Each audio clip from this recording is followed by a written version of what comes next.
Hey the people, how you doing? So, this is actually the very first time I have not sold a predecessor when the new flagship has come out. I still kept the X80 Pro for a very good reason, or at least I hope so, because if not then I just wasted a bit of money, which I really don't like. Anyways, the point here is that basically the X80 Pro, it was a very good camera, no doubt, but the problem was that it had a really low quality periscope sensor, and I've complained about it, I've bitched on and on and on and on, but yeah, we never really got a fix for it, and it's been here for generations. Vivo went a little extreme, I guess. They just straight up removed it. What I'm trying to see is just how much better is the camera without the periscope, and whether or not Vivo can compensate by making the other sensors better, because after all, when you have one sensor less or one camera less, I expect that the other three are just going to outperform by a wild margin. Well, let's find out. So as usual, we are starting off with the main camera, and no, I'm not going to take it easy on these two devices. Of all the smartphones out there, never on these two devices, because let's face it, both of these have amazing dynamic range, they have amazing colors, all that stuff. I want to see how much the X90 has improved, and it's very clear right from the get-go. Normal shots would be very much the same on both, but in situations like these, the X90 pulls ahead.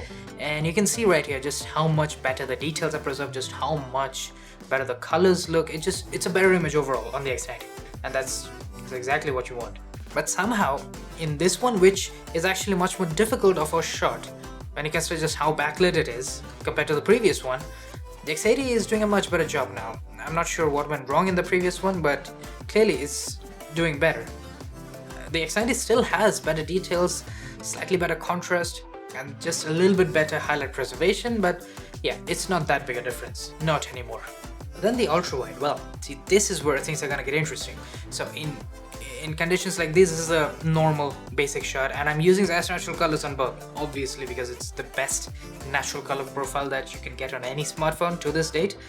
Well, I kind of like how the X90 looks. It is a bit more saturated in the sky, but it looks far better. Just look at the plants on the X80, it looks unnatural, it's completely desaturated, it just doesn't look good. But of course, not everyone wants natural colors. If you want saturated, vibrant, popping images, you can get that, especially on the X90. Just look at the saturation on that. It's very punchy, that much I can tell you right now. And it looks nice. Not my taste, but I'm sure it matches someone's taste, and for them, the flexibility of having both vibrant images and natural images is gonna come in handy. It just makes it that much better of a device, especially when both modes work so well. And so, the weird thing on the X80 is that now the colors actually look realistic and natural as opposed to Zeiss natural colors, which is a major screw up if you ask me. Here's a backlit ultrawide shot, and the X90 takes it. It's plain and simple. It's better in every category that you could really think of when you're grading images as such. You know, the noise, the detail levels, the colors, the HDR, the highlight preservation, all that stuff. And yeah, you might be thinking that, well, yes, okay, so the X90 is better with the ultrawide camera. Well, it's better or about as good at the very least in daylight shots. Night mode is a bit of a different story, so stick around. Now zoom. See, I mentioned this earlier, but zoom is very interesting on the X90 Pro because they really changed things up here. Now we have a much higher quality 2x zoom, and that's even evident without zooming in or anything as such. Well, I did zoom into 2x, I mean cropping in. Essentially, we have more details on the X90, a fair bit more. 5x on the other hand, well, see, the detail preservation, we will address the contrast in a moment. But the detail preservation is very, very similar. I think the X90 is doing just as well as the X80 in this case. Even though the X80 has a 5x periscope zoom camera, it's just a trash sensor that the X80 has, which is why it's not really pulling ahead as opposed to the X90. So yeah, I guess the loss of the 5x periscope didn't really matter all that much, especially when you get images that look like they were shot in log. 10x though, apparently now the advantage kind of kicks in, you get more detail on the X80, but we still get an image that looks about as flat as all hell. This has kind of been my biggest problem with the X80. The 5x periscope sensor just isn't good enough for a flagship, even last year's flagships. And yeah, I know you're thinking that, well, I could easily crank up the contrast, handle the exposure a little, change up the colors, the saturation, the temperature, all that jazz, easily. But let's face it, if you want to do all of that, if you have the time, the desire to do all of that, just shoot in RAW. You're gonna get far better, far more tailored results that way. This camera comparison is more for exactly what you're gonna get out of the camera, so that even someone who doesn't know any editing whatsoever can understand what he's gonna get. And now for high resolution, see, this is where things are gonna be a little bit interesting. And no, we cannot use Zeiss natural colors on either of these phones with high res. I wish we could use them in conjunction, it would be much more cohesive. But then zooming in, and yeah, it's exactly as you would expect. A slight detail increase on the X90. Not the biggest difference in the world, but the overall processing artifacts, the sharpening halos, all that has gone down on the X90, whilst giving us slightly more detail. So that's a very good thing. And part of the reason is probably because the X90 has a much better sensor now. It's a 1-inch sensor, much larger, much higher quality, all that jazz. Now for the ultrawide camera, see, the X80 does have a much higher quality and a higher resolution sensor. And it does help out, but in daylight, the processing on the X90 is more than good enough now to keep up with the X80's higher quality hardware, the better ultrawide sensor. Which is why when you zoom in, the difference in detail is not a lot, especially when we are thinking about high resolution shots. The X80 is doing just marginally better. It's a difference. Obviously the X80 is doing better as opposed to the X90, but the X90 is not too far behind, so to speak, especially considering when it's just a 12 or maybe it's a 13 megapixel sensor that we have on the X90. But the 2X, well, the 2X had a massive upgrade, as I said. It has 50 megapixel mode, and yeah, the detail levels speak for themselves. I mean, we already knew that the details on the X90's 2X were intensely high with the zoom test alone, and this is just the final nail in the coffin, right? You basically have so much more detail as opposed to the X80. Now the selfie, see, this is where I actually had a bit of a gripe when it came to the X80. See, the X80's selfies they were two major issues. They were inconsistent and they tended to be really flat, not well balanced when it comes to contrast. And those are the two major issues that X90 fixes. Like, it fixes it completely and you get amazing selfies on the X90, plain and simple. Like, yeah, in this case, it's pretty obvious. The highlights on my face are blown out for some very odd reason. I'm not really sure why on the X80. Yes, I get it. I was sweating like a bloody bison when I was taking these shots. But it's not my fault. It's like 2,300 degrees out there, so can't really do anything about it. The fact that I'm alive after taking these shots, that's the miracle. But anyways, this is a backlit selfie, and now the X80's HDR processing is working quite well, but the X90 still takes it for me. Better contrast, better colors, better skin tones, all that stuff. It just looks better to my eyes. Now Selfie Portrait, see, this one had a massive upgrade on the X90 Pro. It's not just the balance and consistency that has improved. You see, it's pretty obvious here. The X80 Pro is making me look like I'm 50 years old because of the hair, even though I'm not even halfway there yet. The X90 is doing a far better job, but you can see the bokeh on the X90. We have all of these Zeiss portrait mode features available on the front cameras now. That's a massive deal for someone like me who really appreciates the Zeiss portrait features. Now this backlit shot, well, let's just say that both are fairly good here, because the X80 is not doing a terrible job. It does look a little too flat though, as I said. The balance isn't exactly on point on the X80. However, the X90 doesn't fix one of the biggest issues with the front camera that we had on the X80 and that we had on the X70 Pro Plus as well, and I believe we had it on the X60 Pro Plus as well. The night mode selfies. They are still horrible. It's a different flavor of horrible that we're getting on the X90. See, the X80 was full of noise and artifacts. The X90 doesn't have as much noise, but it also looks like I've varnished my face about 100 times. I look like one of those reject porcelain dolls that are thrown out of a Barbie dollhouse. Anyways, let's move on to the rear cameras once again, this time with portraits, and yeah, again, it's just better balance on the X90 that takes it for me, in this case at least.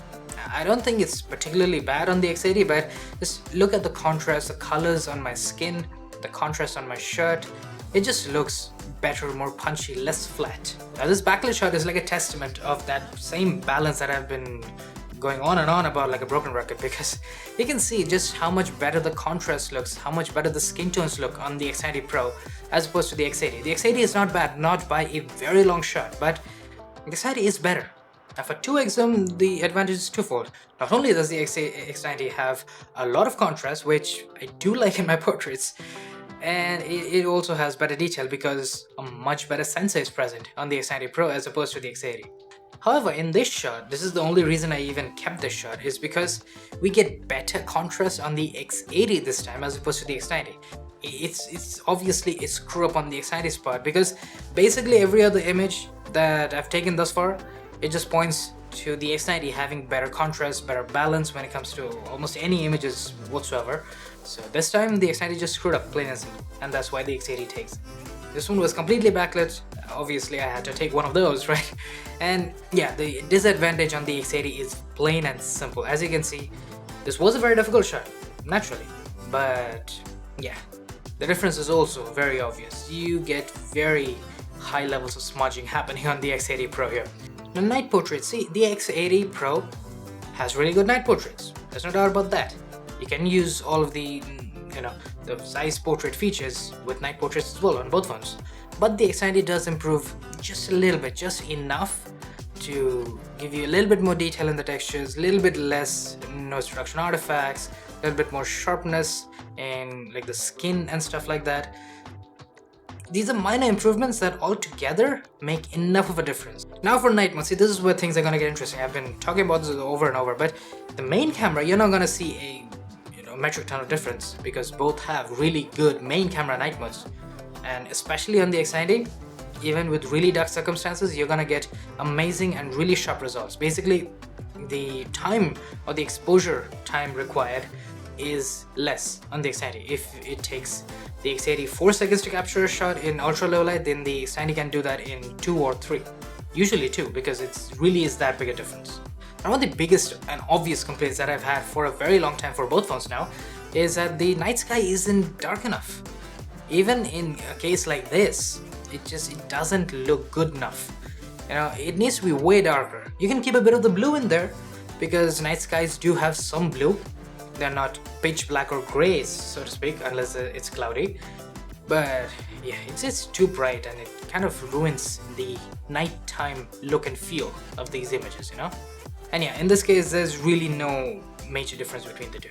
But when you really push these cameras, whether it's ultra low light or a backlit situation like this, the X90 just pulls ahead. It just has better processing, it has a much better high quality sensor, and you can see just how much more control the X90 has over these lens flares. Now bear in mind, the X80 Pro already had some of the best lens flare control. The fact that the X90 is improving on that by so much, it's quite impressive. It's probably one of the best phones when you want to capture photos that you don't want lens flares in.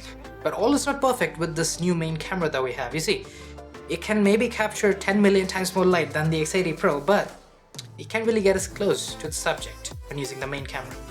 And because of that, you can't really get the delicious bokeh and the amazing close-ups that you can get on the X80, like in this case. Now the ultrawide camera, the ultrawide camera. See, I've been saying over and over, the night mode, it's gonna surprise you if you haven't seen any other samples from the X90 Pro. Well, here we go.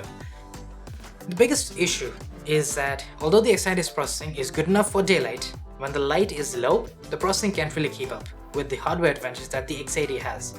And that's my problem. Why does the X80 have a hardware advantage over the X90 Pro? It's a direct successor to the X80 Pro. It should have all of the hardware that the X80 had and then improve on it. As you can see, more artifacting, a lot of detail smudging, a lot of motion blur as well that we get on the X90 Pro as opposed to the X80. And it's a very similar situation in this case as well. You can see the sky looks horrendous. Yes, it was a little bit darker, but the X80 is handling it more than well enough. And instead of seeing improvements, we're seeing depreciations in quality, which I'm not a fan of that. I don't think anybody's a fan of that. And the more you push the ultrawide camera, the more it'll just break down. The processing really cannot handle it when the hardware is just not good enough. In a situation like this, which is backlit, fairly dark, You know, it falls apart. Like, there is no detail in a lot of the places. The artifacting is insane. Like, the noise and artifacting I can see on the buildings and stuff like that, the greens, it looks dirty. The X80 Pro had one of the best night mode ultra wides, and now we get this on the X90. This is what pisses me off so much here. But then the zoom camera, of course, that had a massive upgrade. We get way more detail on the X90 now. You can see that we don't have that weird magenta tint on the X90 either. It looks really good, really detailed, and really clean. Does that make up for the lack of good ultrawide night mode? No, come on, no way it does. But in the X90's credit, you know, the 5x zoom, you can see it's digital 5x on the X90 Pro versus what should have been 5x periscope but isn't because the sensor is horrible, and it gives you better detail. Now for the moon, see, the moon got a bit of a nerf on the X90. This is the maximum 40x zoom that you get. The X80 starts with 30, which is good and it looks fantastic, but you can go all the way up to 60, and that's basically my thing. See, I don't believe that the 60x zoom is limited to smartphones that have a really trashy, low quality 5x periscope camera. I don't believe for a second that that's what's necessary to zoom in that extra bit, because first and foremost, half of the work is done by AI and image processing, and secondly, that 8 megapixel periscope isn't exactly doing much in terms of zoom. We have established that much. So I'm not really sure why we get only 40x zoom instead of the regular 60, because the bigger the moon you can capture, the better, the more impressive it is. It's all about making people drop their jaws on the floor when you take a shot like this in real time. That's kind of the whole point. So yeah, that's the end of this camera comparison, and well, I gotta say, yeah, the X90, it has problems, alright, I'll admit right now. The X80, it also had problems, and a lot of those have been fixed on the X90. I gotta give credit to the X90 for that. It's important that we do, because there have been a multitude of improvements. You saw the photos, you saw the samples, just as I did. Oh, by the way, the X90 does have a problem with the night mode ultrawide, but you should check out the video comparison I recently made with the S23 Ultra. The X90 is one of the very first Vivo flagships that has distinctively good video, as opposed to many of the other ones that we have had. Anyways, that's about it. Like if you enjoyed it, and subscribe if you haven't already, because those few things do help me out a lot. Cheers!